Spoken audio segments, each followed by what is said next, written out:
adieri ne gin weche ma bende ing'etiengi gi kuku duto kinde ka kinde. Okinyi ma kawuono ka en odiechieng' mar 11 dwe nogo ni mano mar 7 higa mar 2025. Ageno ni kamoro amora ma intiere ichiew e yo makare kendo iseikori mano mar winjo cheno marwa okinyi mano ma kawuono nie. Amogo kuom weche gombende wadwa miyo pek. Achiel kuomgi en chungo nogo bende nogol kod doho maduong' mana mathurka bende koro miyo thuolo achakruok mano mar ruako e apisa commissioners go manyien mago maga IEBC kotelegi kod jakom margi mano Erastus Edhong Ethekon. Kaito bende wabiro rango rochruok ratiro gombende gin mago oganda ma bende ose dwa nenore mokalo ka e kuom thuologo ma oktine joma achiel kwan go mag ji ma oktine 31 wacho ne gin joma nonegi e ng'anyo go ma bende ne obed godo e thuolo ma okatine joma achiel mano ma okalo chien. Adieri ni kanye sama bende tend migao nogo mar arita kwe kanyakla achiel kod jatend piny oseo mokalo joasike mag siasa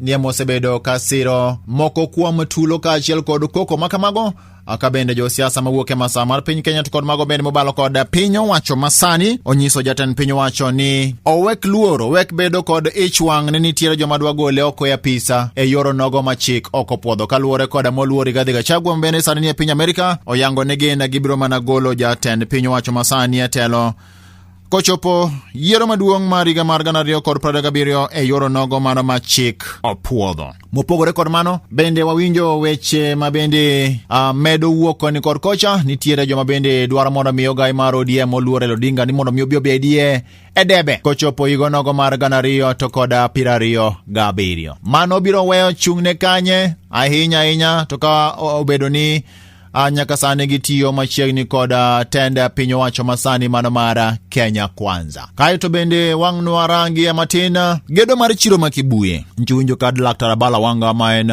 meneja matayo boma ni maduong' ma Kisumu nyocho lando ni giseyudo omenda kowuok e piny owacho mamalo ka gima sani koro gidwa timo en mano mar medo gero kachiel kod yawo bedo malach chiro nogo mana makibuye. Ogolo siem ne jo ohala manie chiro nogo makibuye ama bende osebedo ka timang'oa osebedo ka tamore ni ok ginyal dar kuwuok e chirono ka bende gisebedo ka gidhi e do kinde ka kinde. Kata kamano Laktar Abala Wanga nochiwo notis mar jumbe 3 mondo mikoro joalago ochak dar chon kowuok e chironogo mano ma kibuye. Achiel kachiel adwa ni mondo mi arwaki okinyi ma kawuono kamora mora ma intiere mondo mi watwagi panel maro pile ka pile kawuono gidobedo kod dich matin kata kamano manok mon wadhi mbele kod chwado tich kokale nyakalono mar Victoria Duonda Jokanyanam.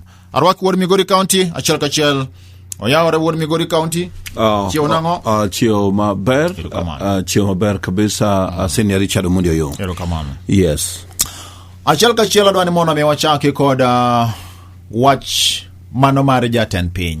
Nyo chako nuoyo ni nitiere joma tiyo kod ojende e kelo koko tulo ketho mwandu kod nek modhuro e thurka. And therefore it breaks my heart when people who have no plan for the young people of our nation take them to the streets, abuse them in the streets, misuse them in the streets, and we end up with mayhem, rape, destruction of property, destruction of businesses, because there are people who have no plan for the young people of our nation. And so is the space around digital jobs, and so is our export of labor.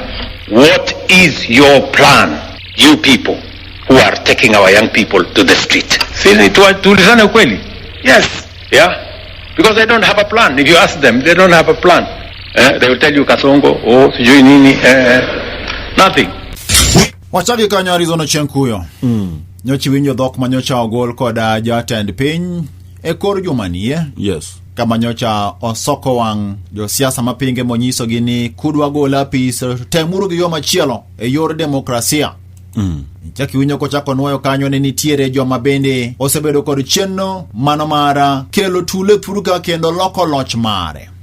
Injo ka Rigathi Gachagua nyocha duoke okoni ni relax iwe wang wano kwadwa goli apis warito 2027 emo bro goli relax. Kato bende ni winjo ka Moluor Gachagua bende nyocha wacho ni wan gima wang'eyo waywago ng'e dine wawinj moluor Uhuru Muigai Kenyatta dikoro kwan ka kaeto bende ochako wacho ni piny owacho tiyo kod apisas mag ofwamb kich marigo gi Subaru mondo mi oneg jopiny. Today the people of Kenya and especially the Mount Kenya region feel sorry that they did not heed to the advice of Uhuru Kenyatta. These state-sponsored militia were key in touching of various parts of the country with ease of police assistance to prefer terrorism charges on specific people from Mount Kenya region. So far, about 50 young people are in courts in trumped-up charges of terrorism in scenarios of state-managed crimes by the state. Mano kanyo molori Rigathi Gachagua. A killer squad of 101 that works under the Director General of the National Intelligence Service, Nuruddin Haji, was armed with assault rifles and drove in a convoy of unmarked Subarus, shooting and killing innocent protesters aimlessly in the streets and estates. This squad in Subarus, hooded and masked against court orders, are disguising themselves as DCI's officers, yet we know they are not. In fact, I would like to clarify that the National Intelligence Service has procured Subarus to give an impression that this killer gang is from the DCI. The truth of the matter is that this has nothing to do with the DCI. This is the National Intelligence Service. And this squad of 101 people was formed when I was civil officers who were recruited from the Administration Police Unit. Kaeto ni chaki winjo Migosi Ndindi Nyoro. We can see through the lies. We can see through, and we know for sure either the government was involved or it abetted those crimes and criminalities. Siku ya Monday ni serikali peke yake ilikuwa inalinda mabarabara zetu zote. Kama ni serikali ililinda mabarabara, wale walipita kuchoma mali ya watu, walipita wapi? Walipita wapi? The government must bear all the responsibility for all the businesses burned and all the lives lost. Na niko na maswali kidogo kwa watu ya serikali. Namba moja, was there intelligence that there was mayhem to be meted upon the people of Kenya? If there was no intelligence, I want to remind them, taxpayers in Kenya are giving government 50 billion Kenya shillings for intelligence gathering alone. And therefore, kama serikali haikujua kulikuwa na mambo kama hayo, then they have no business calling themselves government. Then they have no business calling themselves government. Wachak gikanyo. Dhok mar jatend piny owacho, dhok mar jalupne machon, dhok mar Ndindi Nyoro. Jatend piny owacho nyocha wacho ni kikuneg joma ng'anyo mamonjo bila mamonjo station mag obila maketho mondo mag jopiny. Chwadgi uru lisasi e tiendegi. Mondo samo odhi osiptal to wuoth kodhi kanye. Odhi edo Dhok ni kiwinjo, dhok ni kanichiko iti. Bende dhok mani kare. To ka en kare, ang'o momiyo en kare. To ka ok en kare, ang'o momiyo ok en kare. Sinia ing'eni kinyiso obila ni chwad tie ng'ato.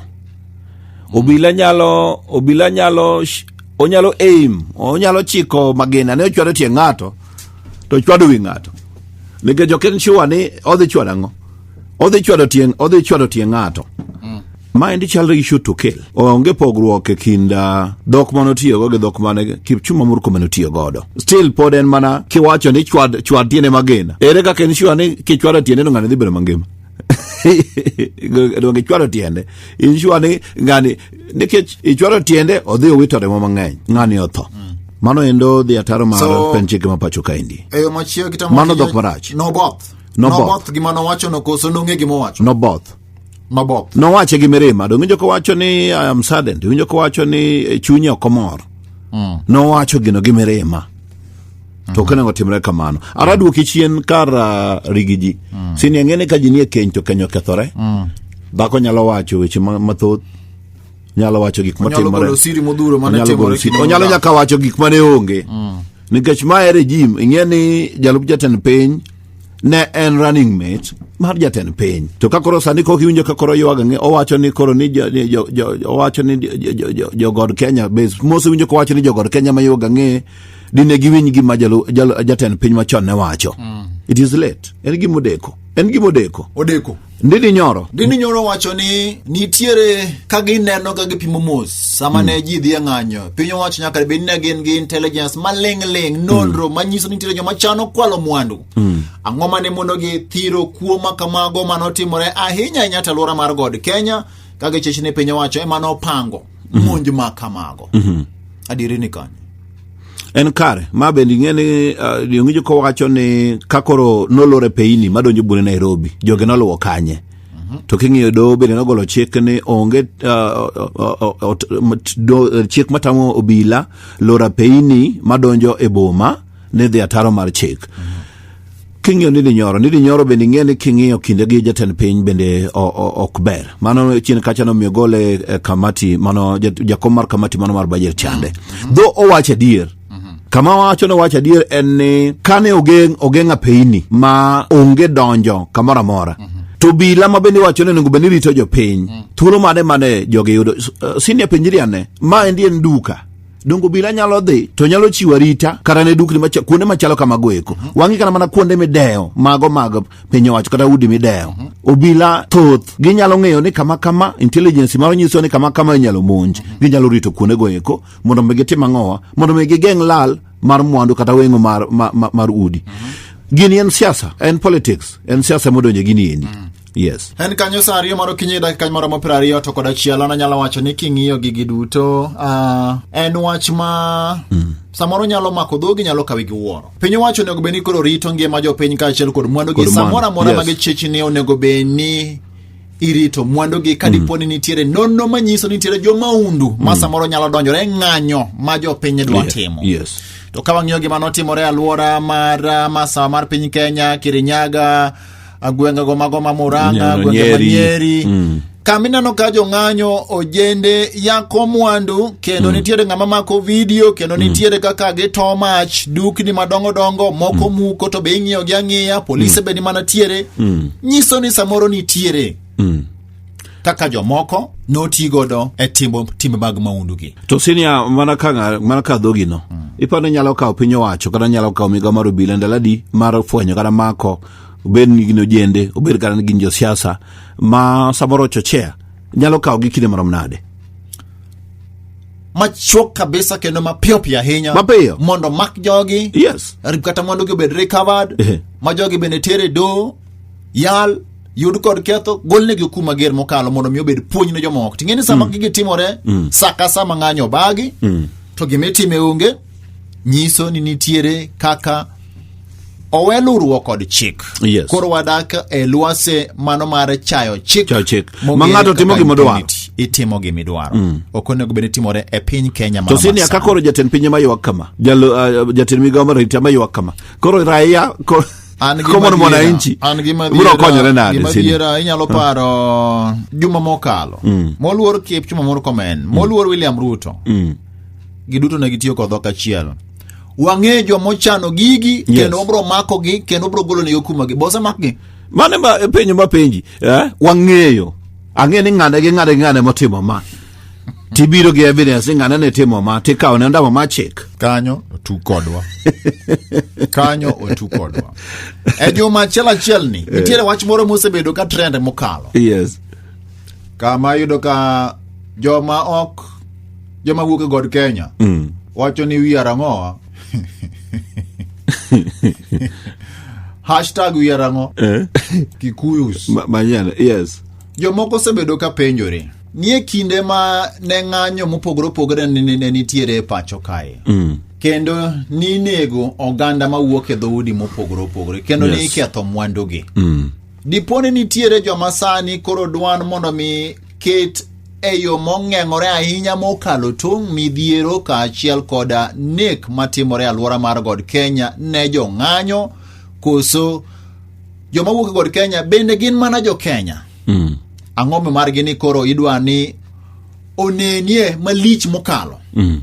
Ng'ato no nyisa ni bwana ng'eni kuom idingo mag modhuro. Oganda ma wuok God Kenya gine joma iwacho ni oting'o piny Kenya lwetgi. Gine ma gimeo mogik.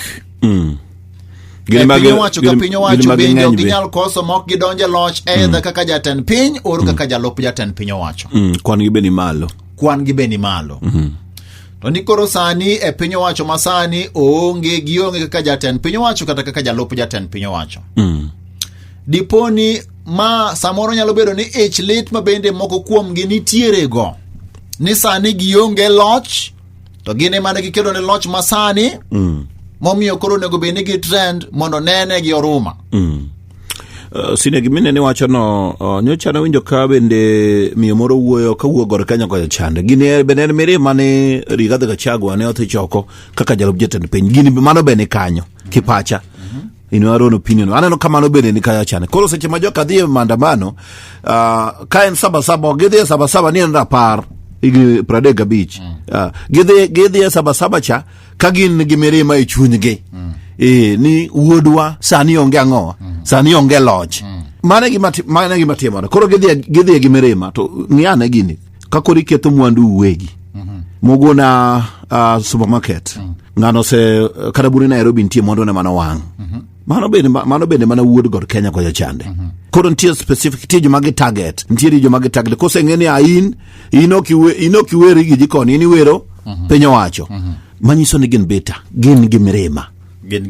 Yes. Gin gimirema. Gimede gimirema. Seche gogo bende ni winjo ka jomoko nitiere joma ne temo wacho ni okay, gima trend ni kata wach mosebedo kata ni we are Kikuyus. Kata mana jomoko gin Kikuyu, ido ka ng'ato nyinge Collins Hamisi Kamau. Omedo nying mara dek. Ni yo mano mara chung kanyakla chiel kod oganda jo Kenya makale moko midhiero elwet apisas magobila ka chiel kod jo maundu. Ni yo ma ok onego be ni neno ni gini en gima nyalo timore ne ng'ata makata mana mosetimore chien go nok gin gik maber. Koro onego be ni kawe kaka yoro nogo mano mara neno ni ni nikech koro wang' ni midhiero makamagi ochopo negi koro nego aweya kata ni koro kikwane gi oruma. Oyo. Ato sine gima timore bende king'iyo chandruok manie Kenya sani endi. The buck stops with the president. Jatend piny nigi jong'ad riekadi. Ging'eny. Jong'ad mana pirareo gi wi. Pirareo. Ang'amono gibed piny to ging'ado jatend piny rieko. Kaka inyalo tieko midhiero mantiere ywak mag GNZs mondo mi kwe bedi nikech ka gin jong'ad rieko karang'o ma gitimo. Afil ni mano bende kanyo bende nitie fuok moro kanyo. Kanyo bende nitiere fuok. Ng'ama ng'ado ne rieko ing'eni kata mana jatend piny kata kapok odhi wuoyo nyalo koni jaduong' ma to ng'eni weche liet lakini ma kikiwach gima kama ne mana kaka ikwe mirima. Jomoko sebedo ka wacho ni e piny wacho masani jong'ad rieko gi ma quote in quote nitie jomo sebedo ka wacho ni gima ok ung'eyo ni nitiere kaka joma ng'ado rieko na jatend piny ni jatend piny ma ko ng'ado ne rieko ewi kaka obedo ni ging'ado ne rieko korika ging'ado ne rieko. He advises them on how to advise him. Mano nyiso ni ok ready, ok nyang'ado ne rieko. Koro ma ogen gik manitie mosebedi ke wacho.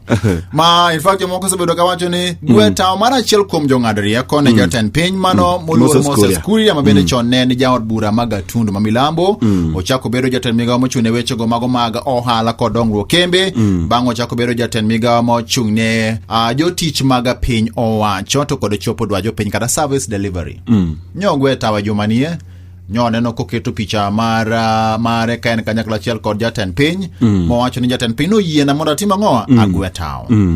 King'iye gangolo mar siasa gwene taoni tiende ang'o diponi ma nyiso ni odwa dok e lap mar siasa hie dhego piny ne jatend piny owacho e masawa mar piny Kenya koso odhi riwore kod kweth go ma bende obalo kod piny owacho mana masani nikech inyalo paro kata mana embui mare mana X.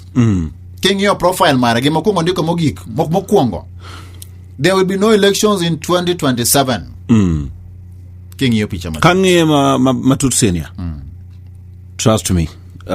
Trust gima wacho ni mbele ka dhineno ka moluor Moses Kuria dhi riwore gi kweth makwedo piny owacho timri gi ji nikech ang'o ke jomoko noso wacho no ke gimotimore ka jatend piny omiye thuolo odhi obed jalwete ogone piny god Kenya ok odhi donjo e kweth mapingo piny owacho kosine no ko donjo ang'o mi paro kamano odhi gone piny to sekoni yiero onge 2027 apenji mano ng'ama osedonjo opposition nikech king'iyo nitie gimiluongo ni body language inena body language mar ng'ato to kang'iye Moses Kuria kata mana lemo mano miye no endo no kawa bat ne chunye ne okomor nikech ing'eni ne en jatend migawo oduogi bedo advisor korka weche go mago chung chala nikech osara be chalre osara chalre but kang'iye aneno ka liet mar God Kenya cha kor kaka God Kenya chalo sane rigiji de dok opposition I mean Moses Kuria ode dok kwet makwedo piny ana pogora kodi paro ananeno ni magin mbaka man chogi go ge jatan piny kata mana gi mancho ndiko ni there will be no elections in 2027